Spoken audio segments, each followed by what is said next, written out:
Davies in the middle. Checks back against Carter and scores. That is atypical for the MEADDOO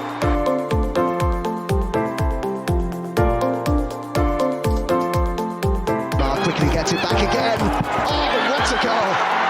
Well, that sums up her season.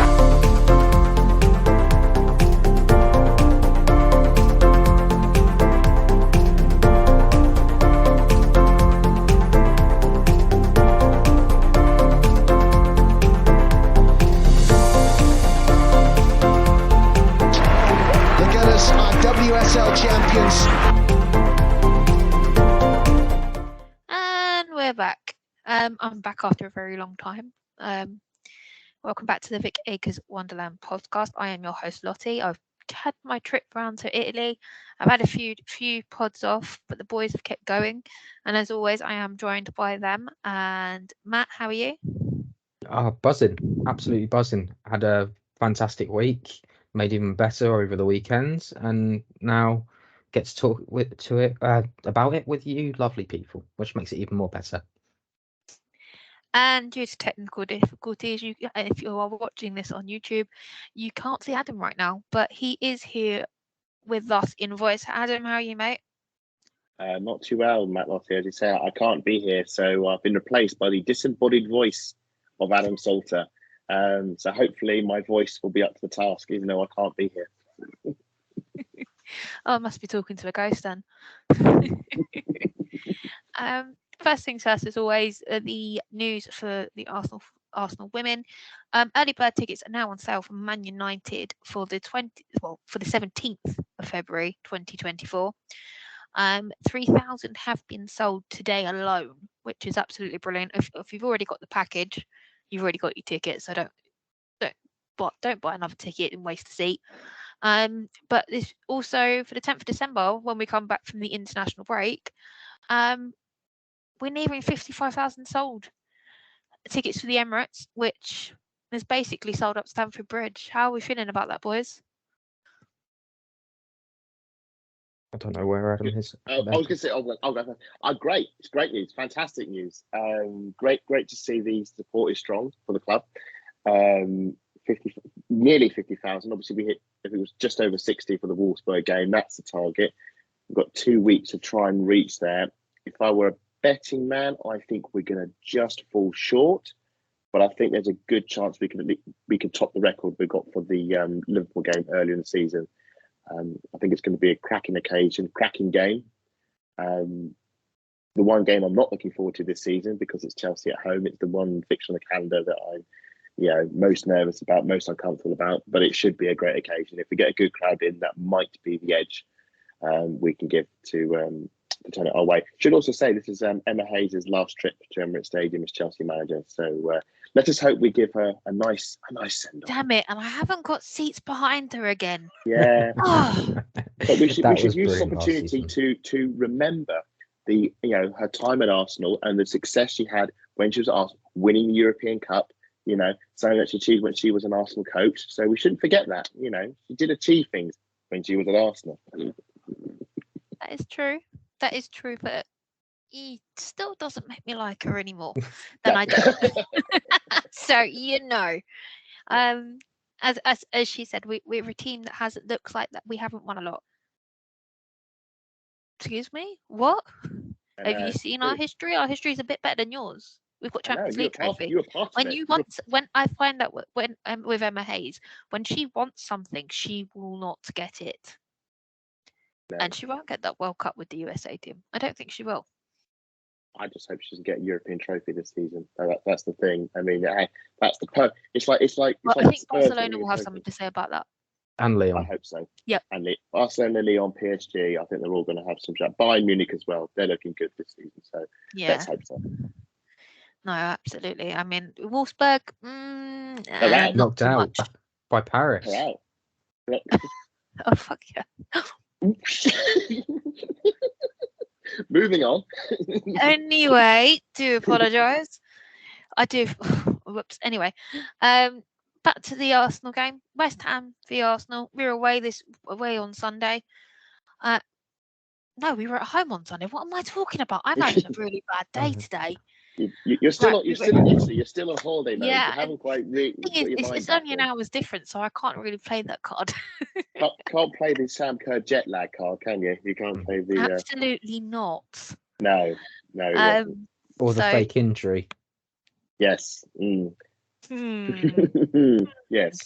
Anyway, our lineup came in. It was Manu Zimsberger in goal, a back four of McCabe, Ilestead, Moy, and Catley. Then the midfield two of Palova and Crooney Cross, and three in front of them was Mead, Leonardson Mormon, Caitlin Ford, and Alessia Russo up top.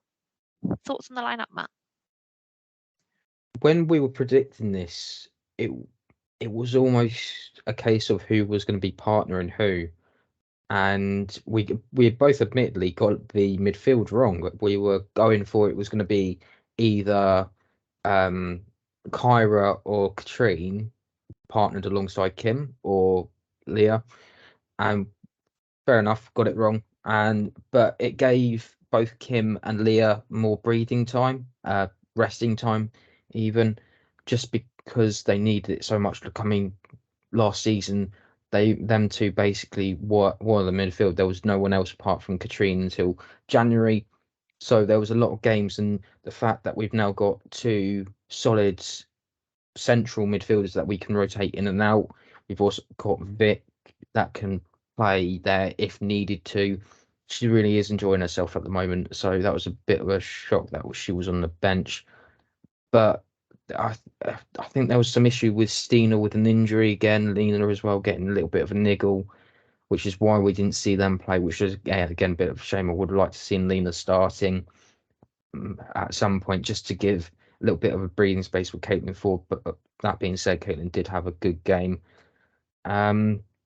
Yeah, I generally thought that this game would have been a good option to maybe rotate a little bit with everyone, give them a bit of a breather, considering what's going to happen in the next couple of weeks. We've got two North London derbies. We've also got Chelsea at home before the initial winter break. And yeah, it was a bit of an odd one, but I'm happy with how it went, to be honest, so I can't really complain. Yeah, same with Matt. I think it's interesting that Kyra Cooney Cross and Victoria Palova have become the sort of main double pivot in our team. One of the things I discussed with friends at the ground, I was saying, imagine a world where Leah Velty and Kim Little are not starting a team, and they're available, but we're not starting them at all for a WSL game, and we're not panicking. And for me, that is symbolic of where we've got ourselves our midfield options, where we don't have to play probably our most experienced and best two midfielders for a game against West Ham. We're not having to play them in every game because we've got such good options on the bench. And that isn't even taking into account the likes of Katrine Monaco, who didn't get on at all. She was on the bench, but she had a sterling game against Southampton in the Conti Cup. So it was a real demonstration of just the strength and depth that we've invested in over the summer and the previous window in the winter as well. And we played Kyra and Vic Palova in that pivot, and they didn't look out of place. And then in the first half, they looked terrific. The twists, the flicks, the passes. For Beth's goal, it's a brilliant pass from Kyra to send Beth away down the wing for her first goal. So it was a real positive demonstration of our strength and depth. That's what I liked a lot about Lottie and Amanda. That seems to be our basic partnership now. That's our CBs until Leah gets back, and then we'll see what our options are then.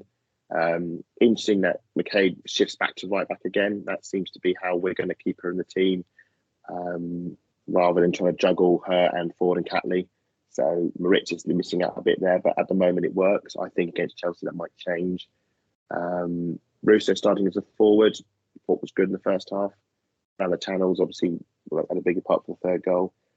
And Mead as well. Fantastic to see Mead make a start at Meadow Park in the WSL. It's been long overdue. So no qualms with starting 11. Plenty of good performances all round. It was a real, especially in the first half, positive lineup and a positive performance. No, absolutely. I mean, Adam, you just wiped up half my show. answering that. But we're still going to crack on anyway. We're not going to end it there. It's only been 10 minutes, folks. So within the first sort of 2 minutes, Frida Leonardo Mornham has a right foot shot from outside the box, the top left corner. Oh my God, Frida, we love you. Another worldie from Frida. She's back. Confidence is high and running.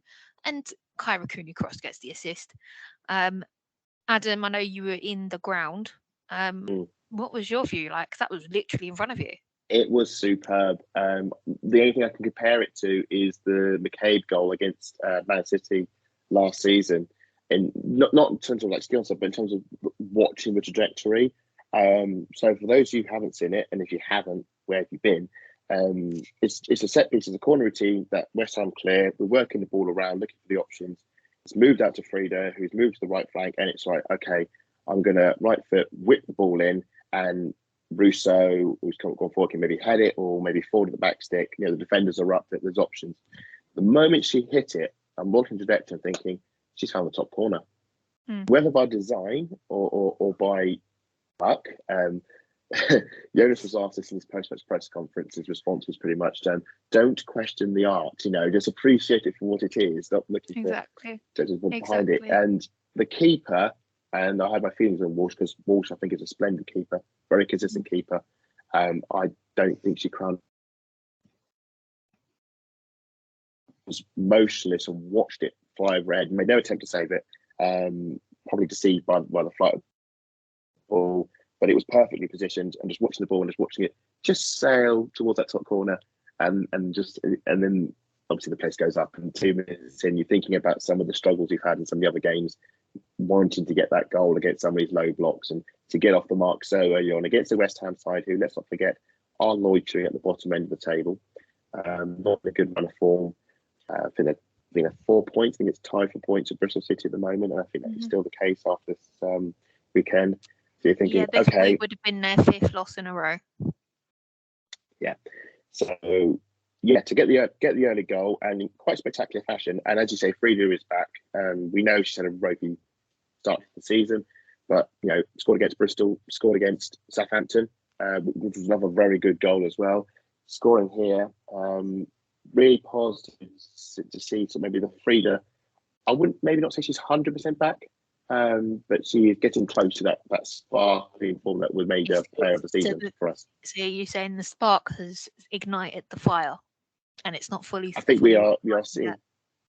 I would say we would have to look over a longer trend to determine whether she is indeed back, but she is definitely in a much better place than she was at the start of the season.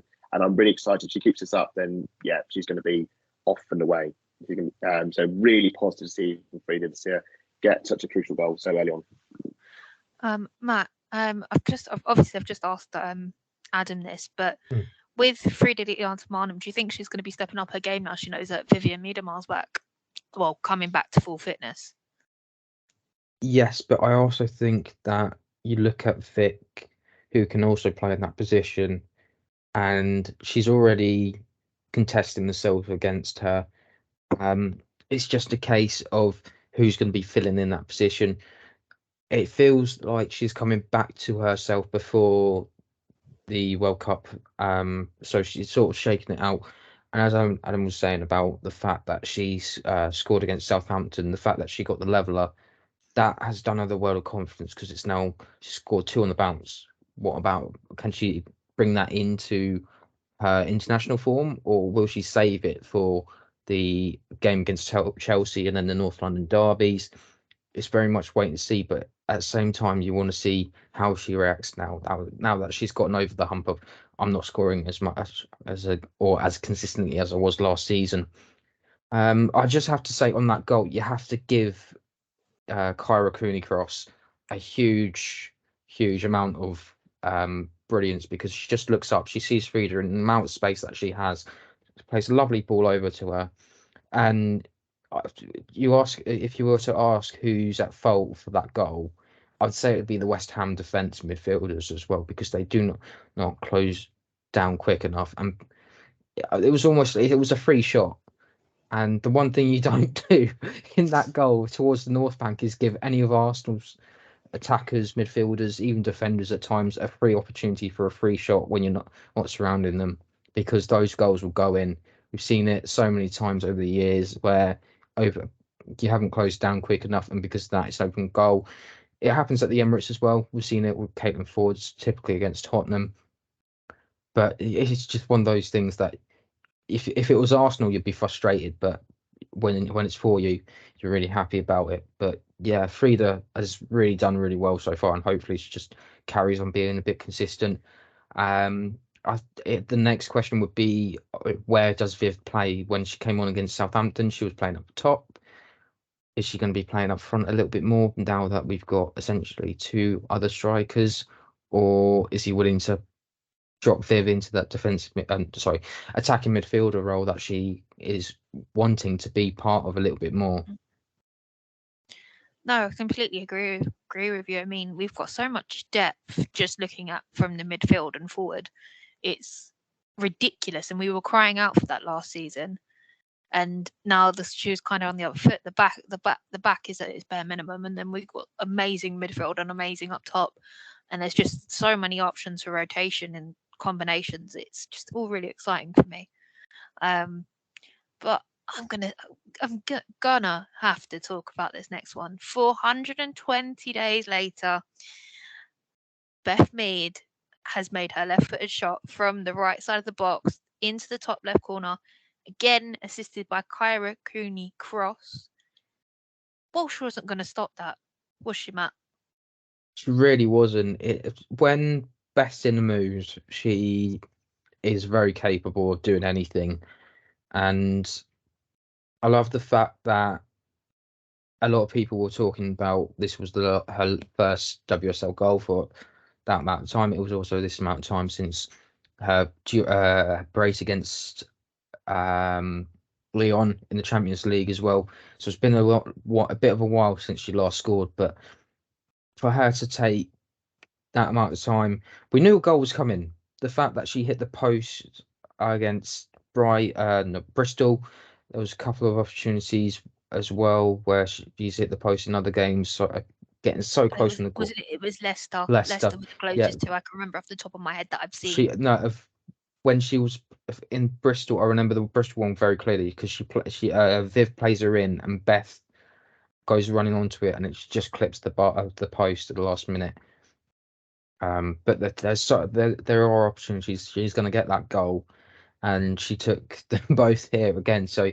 And she's got the rewards for it for being in the England squad as well. There's now an opportunity for her to go back to Wembley and be able to potentially put the Olympic qualification back on track.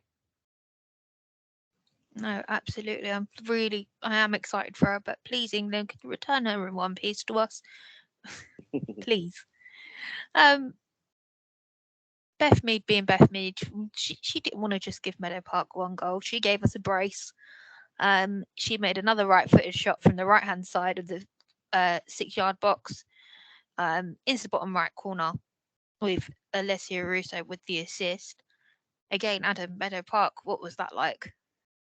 It was splendid. There was a real sort of carnival atmosphere with the two goals. I should say the first goal, there was you can hear it back on the replay, the explosion of noise in the North Bank. Pretty beautiful to hear.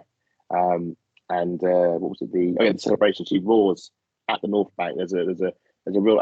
What's one of the things we've actually been trying to get is players to celebrate with the fans.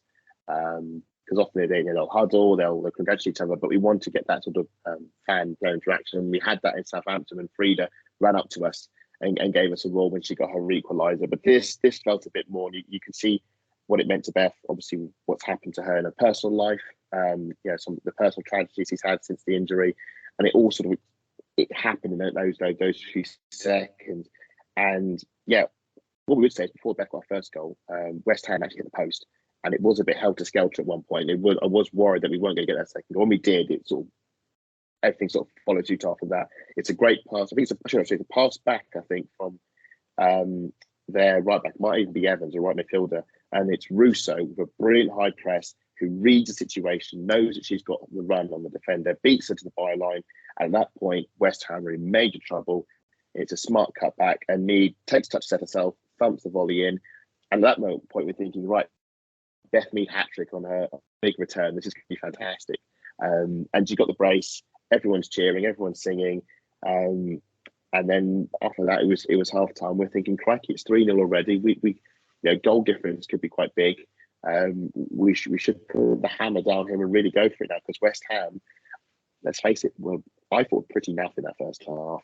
Defensively, very, very suspect. And you mentioned the first Actually, goal. I'm going to challenge you on that one. Because just Oh, after good. Frida's goal, we had a cross from Lisa Evans, and I believe it was Sissoko who just missed. And the ball It was came hit the off post, the yeah. post. Yeah. So there was a few moments of attack that they had, but at the back, I felt were very suspect. I thought, well, the Mead goal, which came on the left foot, again, Walsh just sort of watched it fly past her into the top corner, which I thought was a bit odd. I felt there's actually West Ham. I was saying that West Ham actually have 4 right footers across their entire defence. So you can understand that maybe that left side where Mead and Frida were running at constantly, you can probably make your own sort of judgment of why there might have been high pressing there. I felt defensive in the first half. West Ham weren't great. We did get a bit of luck at our end of the pitch, but we exploited opportunities, and it could have been more. Roos had a chance when she almost ran clean through, just got tackled at the last minute. It was a really good tackle. But I think one where Lotta made a really good burst through the midfield, just has to play Russo through. Russo gets caught offside, otherwise she's clean through. There were opportunities out there, and Arsenal had them in the first half, and West Ham just didn't quite handle the way Arsenal set up Frida and Russo, Mead and Ford.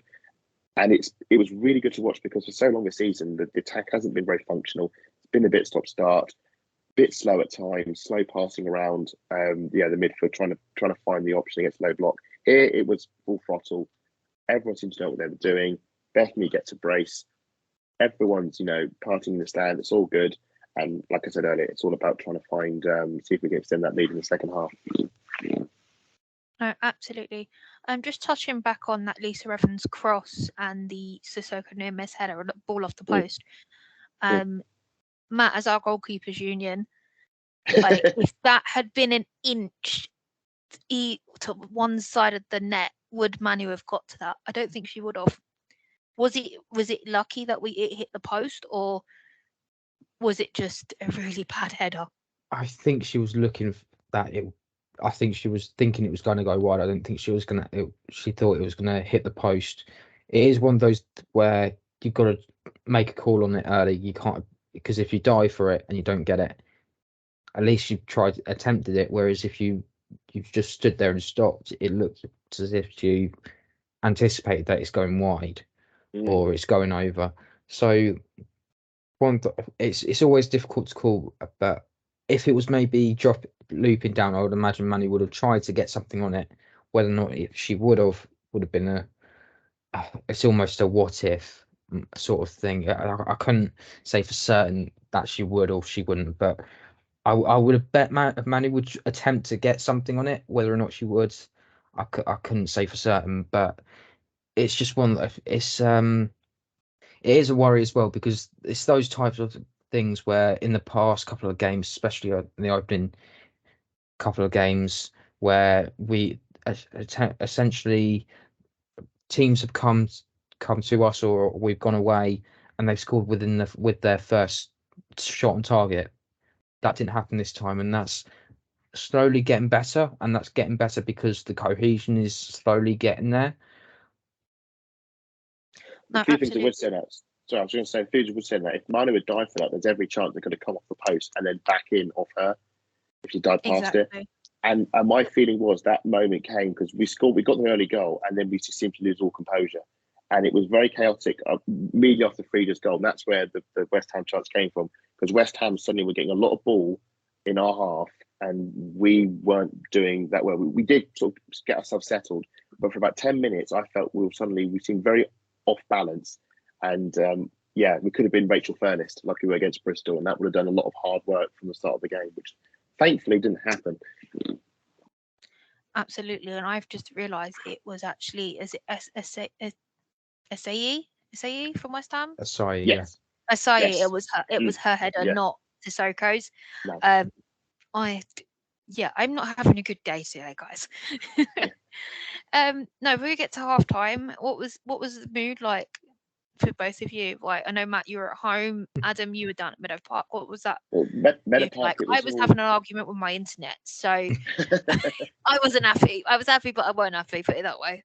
Meadow Park, it was all cheers and happiness, and it was I would say, again, to the before party atmosphere. It was all positive vibes. We'd seen our returning Mead get on the score sheet.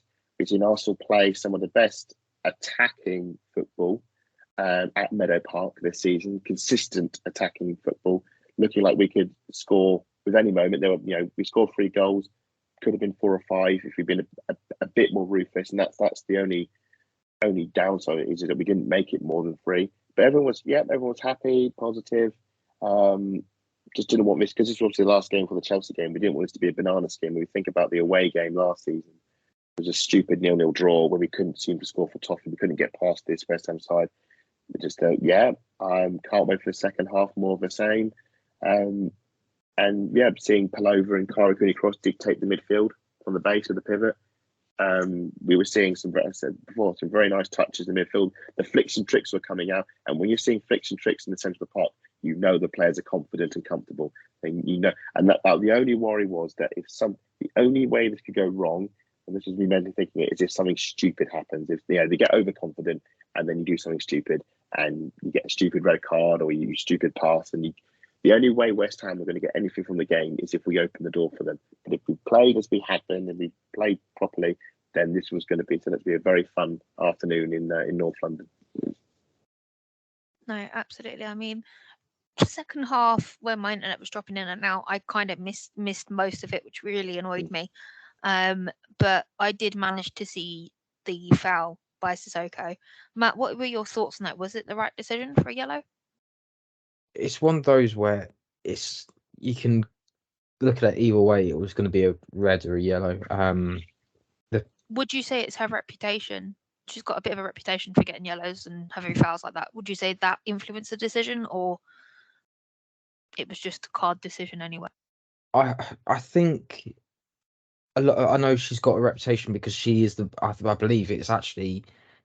I will have to double check this, but I think she leads the WSL in most red cards ever. But a couple of times they've been unlucky. Some of them haven't been. So I go back to last season. She went full on and slapped one of the West Aston Villa players in the face. Yes. Yeah. And it is things like that where you're going to lose your temper, and it does happen. But when you look at someone like Katie, where she didn't get as many yellow cards as she usually did last season, and you look at her this season, she's had the odd yellow card here and there. Whether it's deserved or not, you could argue yes or no, depending on your how you're seeing things. But if I'm honest, it is hard because you kind of want to see a good game. You don't really want to see those sort of things be happening. If she gets a red card, again, someone came out and said that if I think it was Hansen that got a red card for Villa in the opening game, they're going to miss 33% of their matches with that. In that case, then that's something that they need to look into, maybe reducing it from 3 matches to 2 matches, just because we got a limited amount of games in the WSL. But the tackle, I'm going to say the referee got it right just because of the way the game was flowing. It wasn't like it was it didn't feel like a derby game. It was just a general WSL game. It wasn't like a Arsenal Chelsea or Arsenal United where tackles were flying in every 5 minutes. Yeah, it's still a London derby though, technically. Yeah, but not as big as the other derbies that we got after the international break. That is very true. That is very true. Actually, guys, I do want to quickly fast forward to the West Ham manager's comments after the game. So he had this to say: "We're not happy with the result, but with the average age of our squad and the experience we're building in this league, we created real problems for Arsenal." Ryan Skinner also added that they're probably the best footballing side in the league. To minimise what they do even for 45 minutes is a massive step. our resources are very different.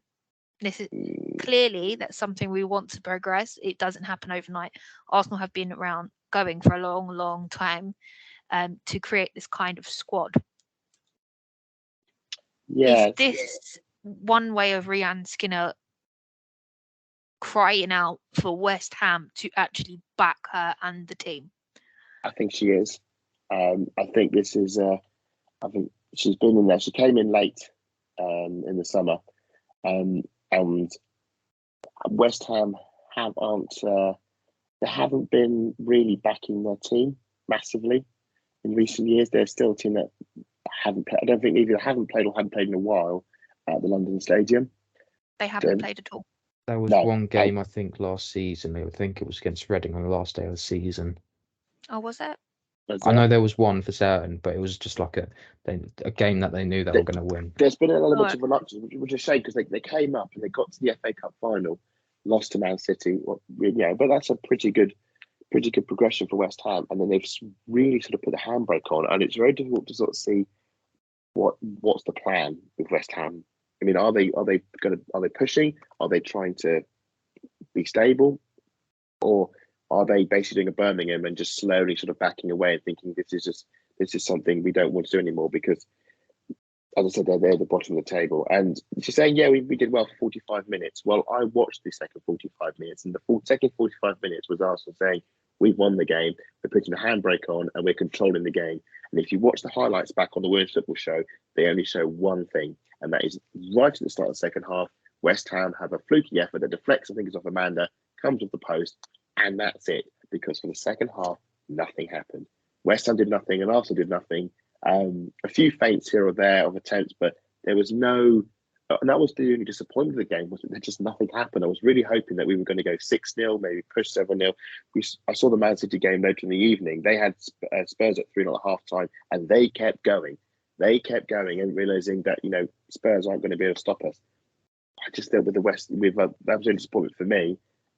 So I don't feel that West Ham can maybe take credit for the fact that, well, we held them off for 45 minutes. It's the old, well, we drew the second half. So, yeah, but Beth Mead had killed the game late on, so it was kind of irrelevant. Yes, Arsenal probably one of the better football team. Yeah, we're second. They've got more resources than us. Yes, because we've invested in the team, and I think you need to look at the owners. I'd say they got obviously Karen Brady up in one of their owners, one of their directors. She was in manager of Birmingham, I think, when they tried to go big on their investment, and then she pulled the investment out of the team because they said, we can't afford it. We've got the men's team to look for. They've got to try and keep in the Premier League. So she, does have track record of this, I think, before. With West Ham, could they not invest some of the money they won of their massive European trophy? Surely. Well, yeah, they could as a European champion. They've just got 100 million plus add-ons from us as well. I don't know how much the funds cross between men's and women's, because that funds might just be solely for the. No, absolutely, but they're in separate accounts. Yeah, football generated. Course, I don't know if you can throw it sideways. I think it works with clubs that the women's side will fund the women's side, and I'm not saying that's right. I mean, Arsenal, we have this one club mantra now, and maybe there is a bit more cross pollination of funds. I do feel like that is the case with us. I think it's also the case with Chelsea. And possibly, not Man United, Man City, possibly. But I'm more leaning towards the two London clubs, if anything. But Matt, I do want to touch on Pullover and Kyra Cooney-Cross. Matt, I'm loving this pivot. I'm absolutely loving it, and I'm still sitting here smug faced with my World Cup wish. I mean, how exciting is this? I love, as much as you love Leah Volti, and I love Kimmy, and Adam loves them both equally. It's nice. I feel like it's a little bit refreshing to have two new faces there, newish. Well, we know Vic has been able to play either on the right hand side or through the middle. She actually prefers. In an earlier interview, that she mentioned she prefers to play through the middle. So there are other options for her. I mean, the Netherlands have ended up using her as a wing back, at times during the World Cup. So it's not like she's capable of adapting, but that pivot that they provide is brilliant. But at the same time, it does worry me defensively.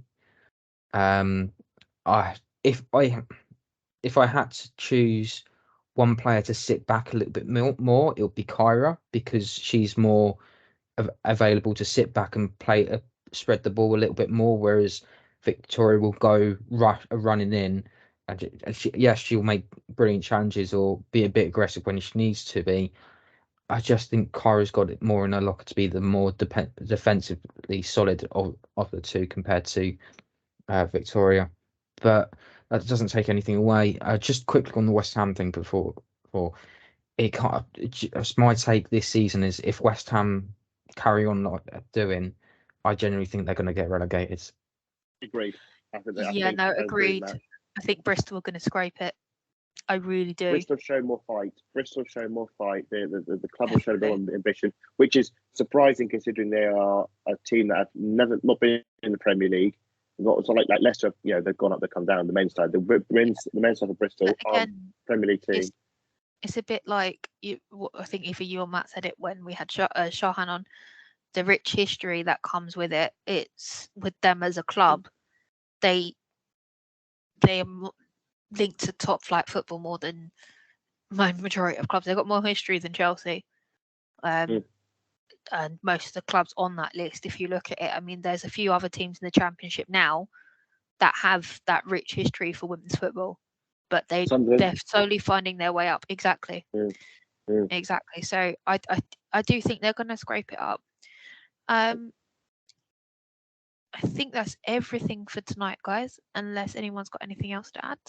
I should say a shout out for we spoke about Volti and Little.